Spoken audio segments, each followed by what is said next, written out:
because the time is now. Congratulations, Your Excellency, the People's Governor. Announcer, Chief Simon Tangni, Chairman, Local Government Service Commission. One passenger. Big auntie, go enter this bus. Ha! Oga conductor, this kind cough na serious matter. You suppose go hospital. Hospital care. Haba, doctors don't talk and say different types of cough dey. Some na dry cough, but this your own na wet cough e be. Big auntie, now God go bless you. I don't tire for this my conductor and him cough when no gree go. If it even be tuberculosis. Conductor, go check am o. Make you dey sure because who no go? No. Check that cough for tuberculosis. Check am o, make you dey sure. If cough don't worry you past 2 weeks, if it be tuberculosis, TB test and treatment, na free. Just call the National TB Hotline for 3340 or dial *3340# to get better information. This message now from the Federal Ministry of Health with support from the American people there. Wherever you are in the world, it's the moment you've all been waiting for.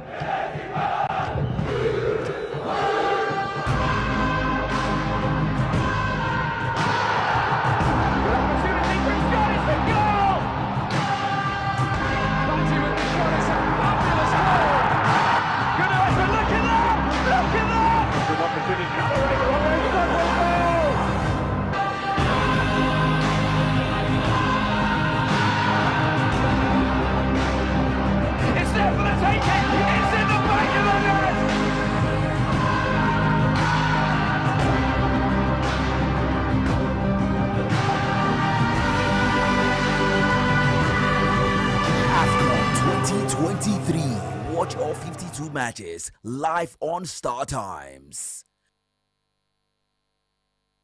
Oga Paul, na another cough medicine you wan buy so. Why you no go do the test wey I say make you go do?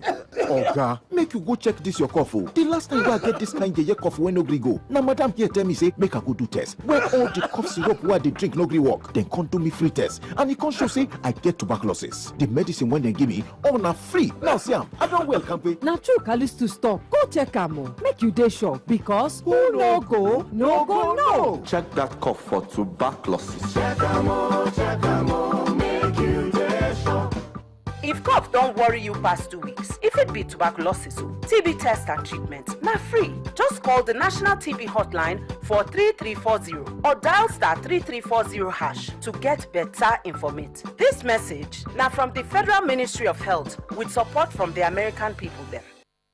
The Transition Implementation Committee Chairman of Kanke Local Government, Honorable Shikir Nuhu Caleb, on behalf of the management team, staff, traditional council, and the peace-loving people of Kanke, wishes to congratulate His Excellency Governor Caleb Manasseh Mutfang on his well-deserved victory at the Supreme Court. It is not surprising that you emerged successful in this case, as your legal team undoubtedly played a pivotal role in securing this triumph. Your unwavering belief in the principle of fairness and equality has been instrumental in pursuing this case, and your victory is a testament to your integrity and steadfastness. Sir, your victory at the Supreme Court not only reflects your own exceptional legal acumen, but also serves as a significant milestone for our entire state. Your success will undoubtedly serve as a source of inspiration to many who navigate their own struggles for justice, reminding us all that the pursuit of truth and fairness remains steadfast and strong. Your tireless effort to ensure justice prevail resonates deeply with all of us who have had the pleasure of working with you. Your firm stand against injustice makes you a beacon of hope for the state you serve. Once more, congratulations, Your Excellency. Announcer Honorable Shikir Nuhu Caleb, Transition Implementation Committee Chairman, Kanke Local Government Council.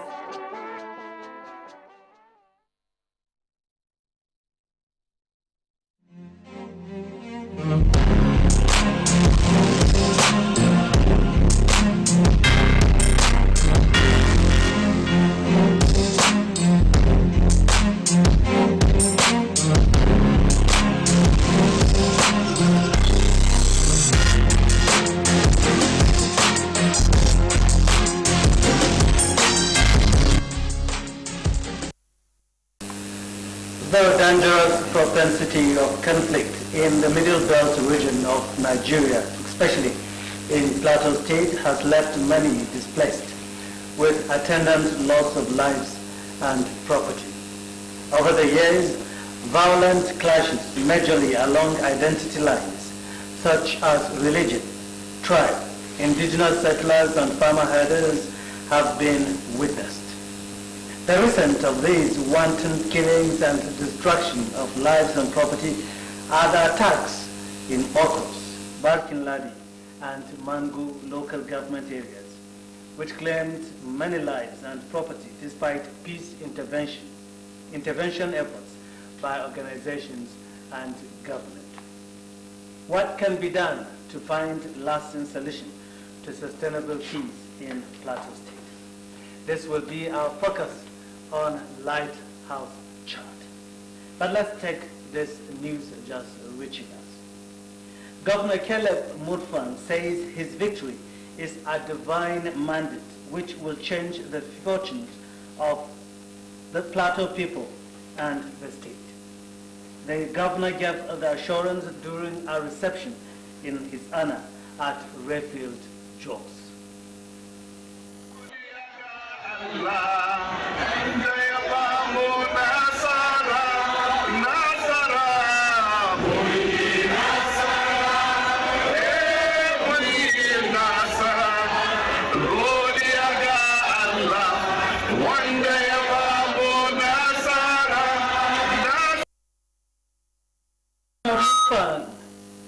Governor Mutfwang, who is elected by his victory at the Supreme Court, expressed appreciation to President Bola Ahmed Tinubu for his neutrality. He also thanked the Supreme Court judges for salvaging the image of the judiciary and the good people of Plateau State for standing by him. Duk sun tabbata ga Allah Uba na sama. Mai kowa mai komai shi ne ke sa mutum a kujerar mulki, shi yake saukar da mutum a kujerar mulki, shi yake bude kofar arziki, shi kuma ke rufewa. So people, thank you. Can you turn to somebody on my behalf and say, thank you, Plateau people. Thank you. We'll bring you details in a subsequent bulletin.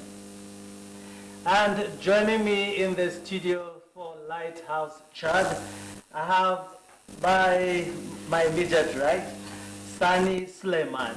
He is the Chief of Party Community Initiatives to Promote Peace, CIPP, Mexico. You're welcome, sir, on Lighthouse Chart. Thank you very much, and hello, viewers. And by my far right is Boniface Anthony. He's the Program Manager, Justice Development and Peace Caritas, JDPC. Welcome, sir, to Lighthouse Chart. Hello, viewers. Good evening. And our dear viewer, we thank you for joining us on this edition of Lighthouse Chart. We have been talking peace, and I'm sure that the new year is starting on a peaceful note.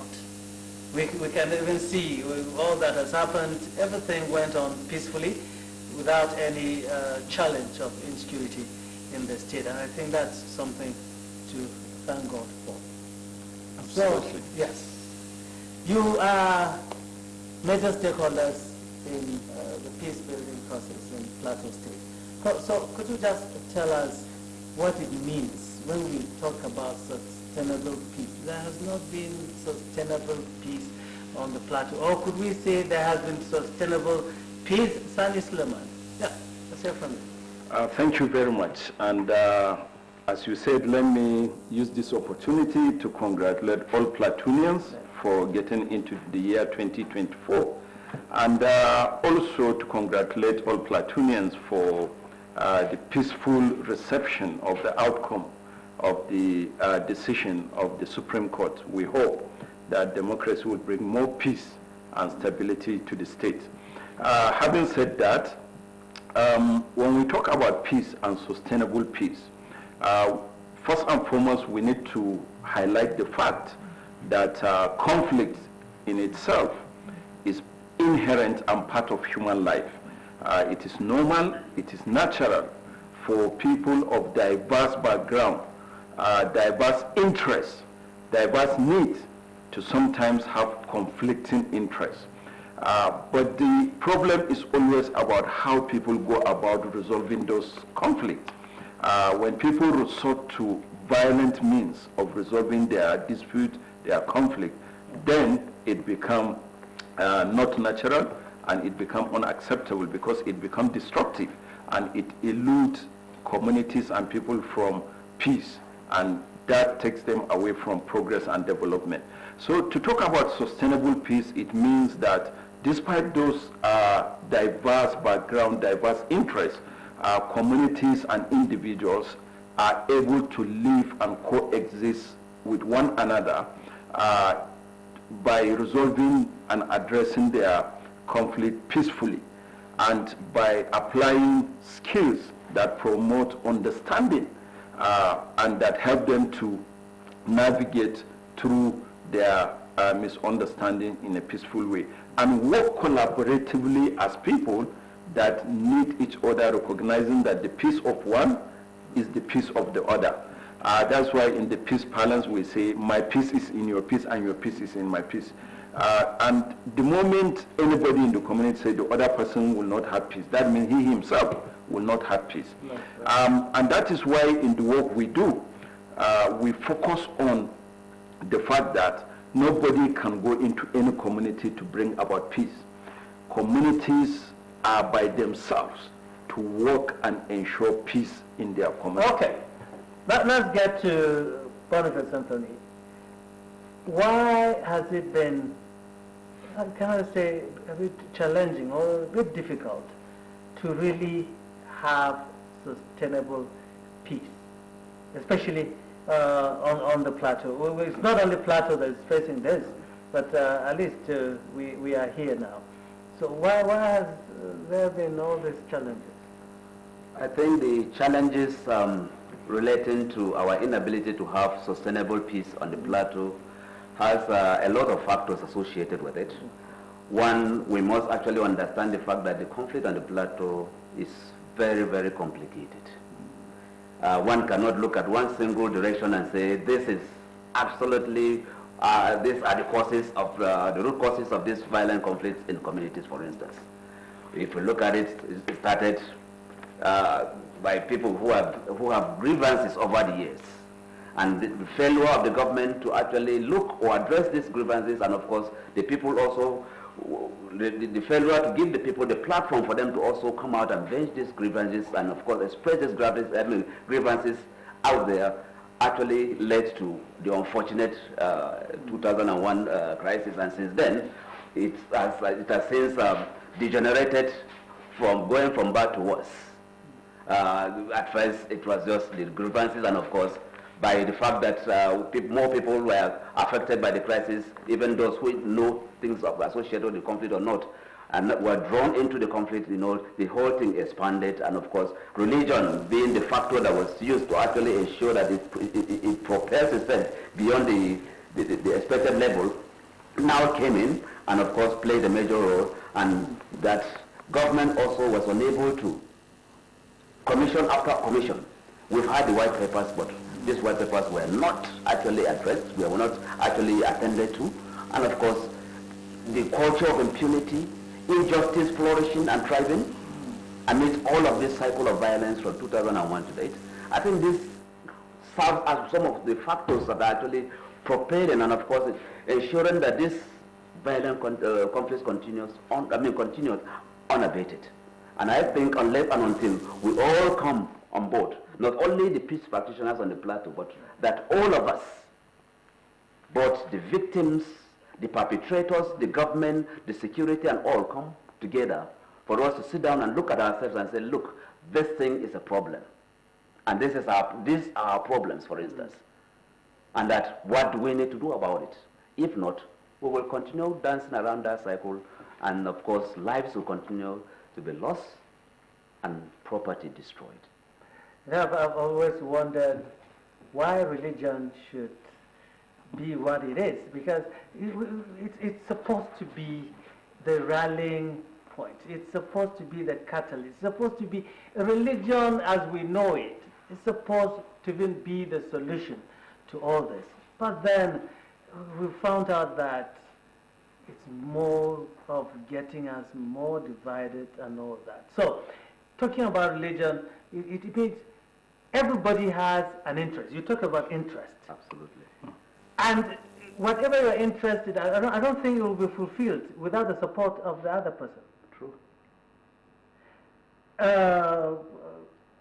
Madam Sani, what should we do? You've identified some of the things, but apart from coming together and all that, what really, we've talked the talk, for goodness sake. Yes, we've done it. Please talk. Thank you very much. First and foremost, it's important to say that it is unfortunate that Plateau State is facing this resurgence of violence after some level of relative peace over many years.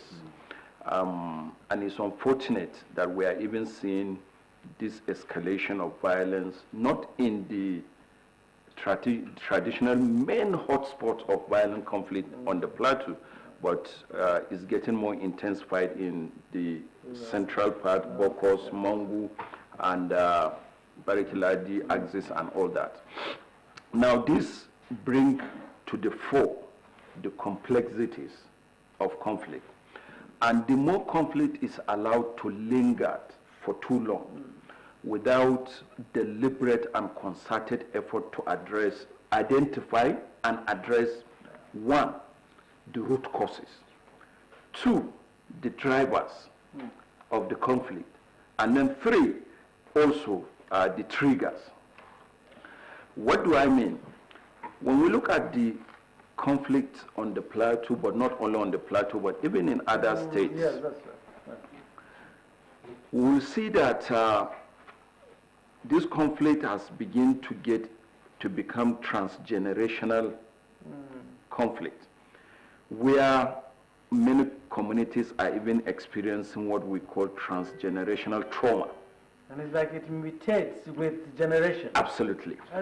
And we are beginning to experience cycle of revenge, retaliations, reprisal attacks, and all that. And this does not help in achieving sustainable peace. And therefore, for us to really bring back and really focus on achieving this sustainable peace, number one is to say that one approach to addressing this conflict is not adequate. What does this mean? If we look at the current situation of the conflict, there is what we can term as communal disputes and conflict, either over resources, over identity and all that.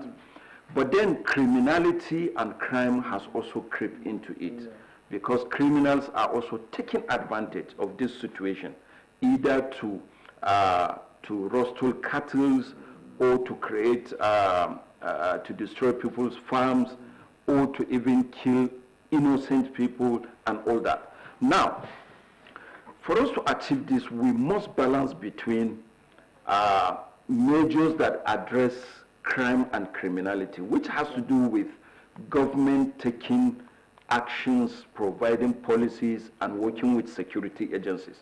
But then on the other hand also, we must continue to sustain and amplify non-lethal approach to addressing conflict, which continue to emphasize dialogue that promote reconciliation, that promote peaceful coexistence, that promote understanding. And then also approaches that continue to build capacity and empower communities to address issues of trauma and to support them to address issues of collapsing livelihoods.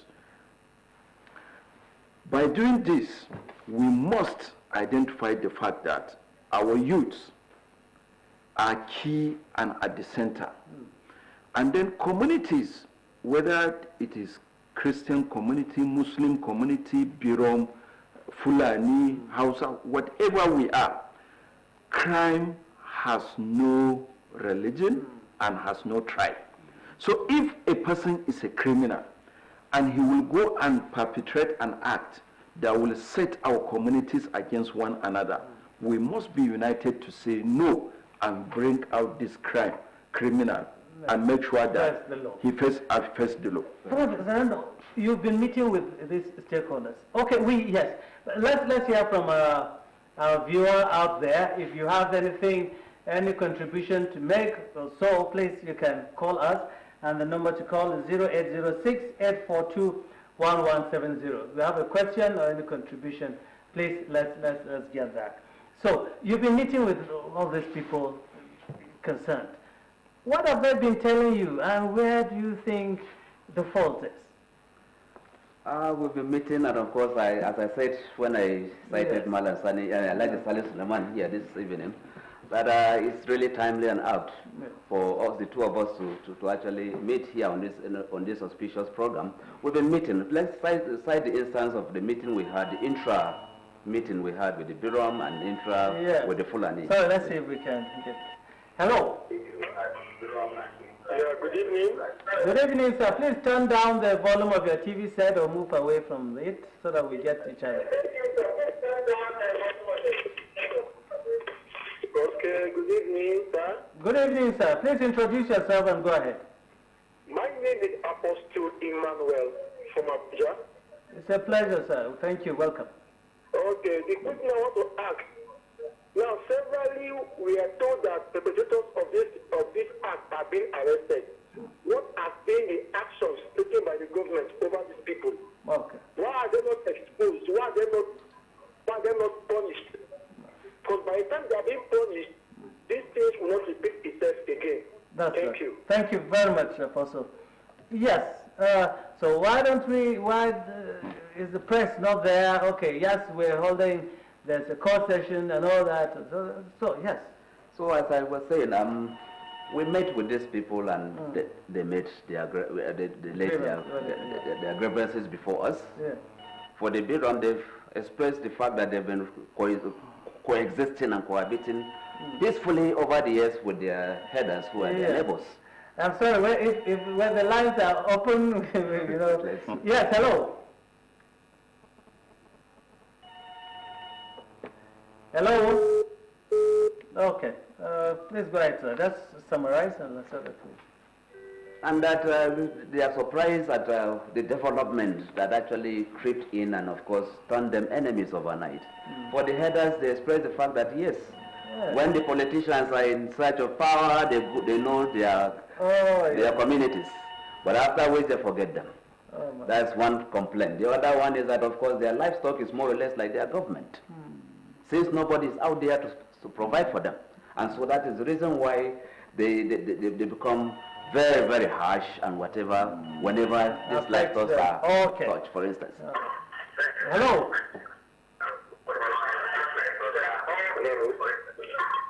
Please, if you call us, move away from your television set or turn down the volume, please.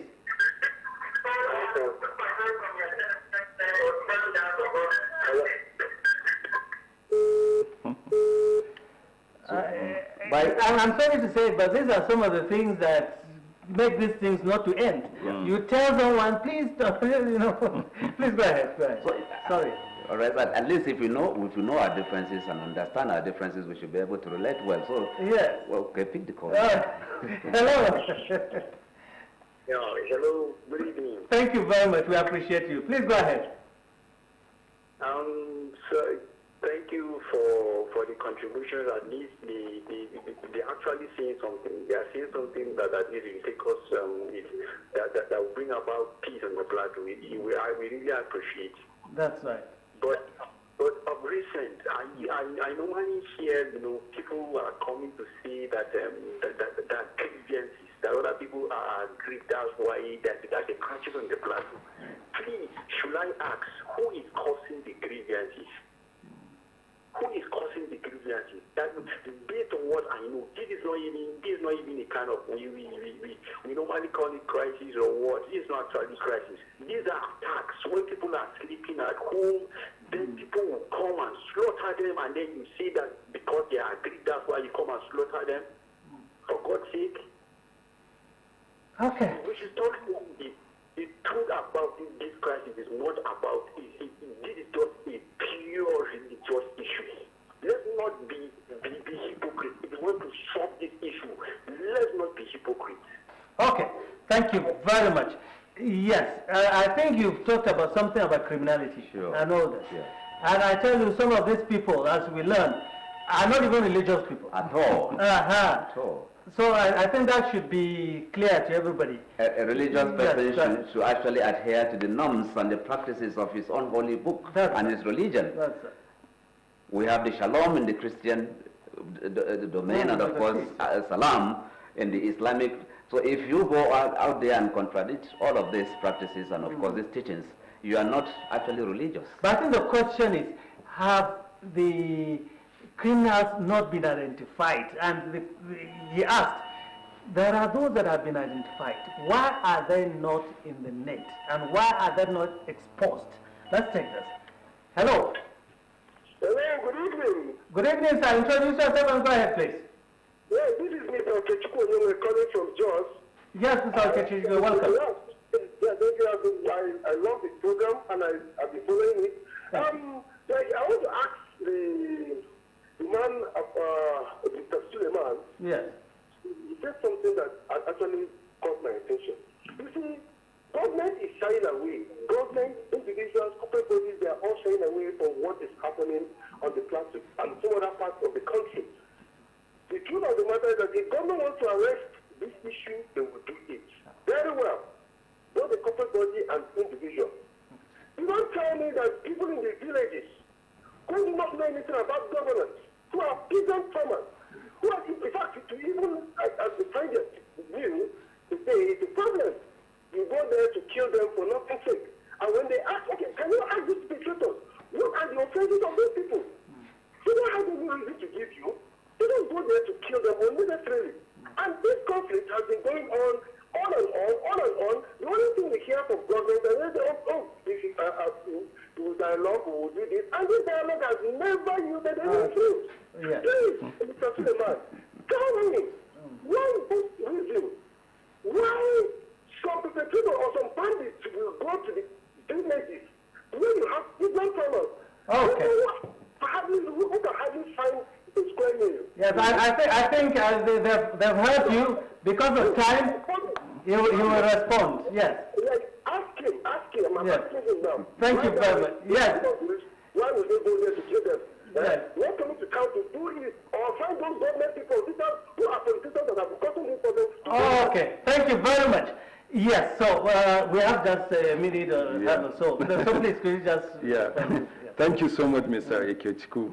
Let me begin by saying that we are currently implementing an intervention called Community Initiatives to Promote Peace, CIPP. It's a United States Agency for International Development, USAID-supported project. And in the Middle Belt and in the Northwest. Now, Northwest, Katsina, Kano, Kaduna, North Central, Plateau, Benue, Kogi. If you look at all these states, the context may be different, but the issues are similar and almost the same.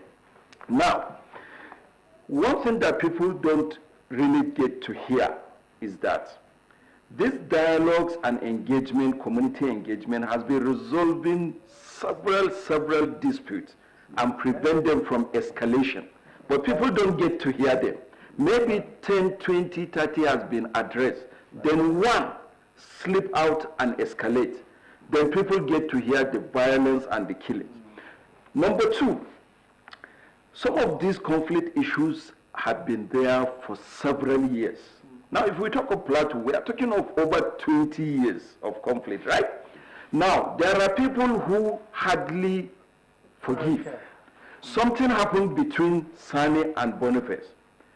If there is no process that supports Sani and Boniface to address the problem and reconcile. Someone will go after 5, 10 years, will then come back and take revenge. And that revenge will spark out killings. And nobody will understand why that attack took place, because the attack is as a result of something that has happened. Okay. And I'm sure both of you, your organizations are working towards addressing all this. Yes, with the government and all that. And 2024, we expect that by the grace of God, all our objectives, all our dreams, all our prayers will come, yes, to fruition as we work. Sorry, we have to go, unfortunately.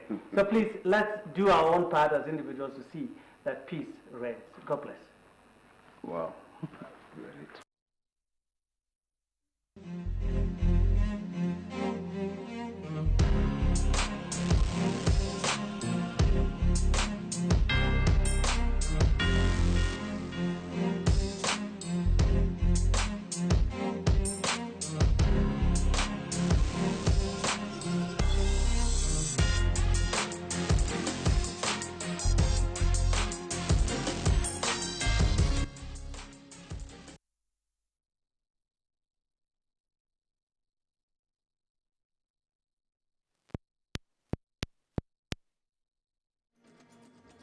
L'appel est lancé et dans un élan d'unité, notre nation se dresse pour faire résonner l'écho de notre fierté.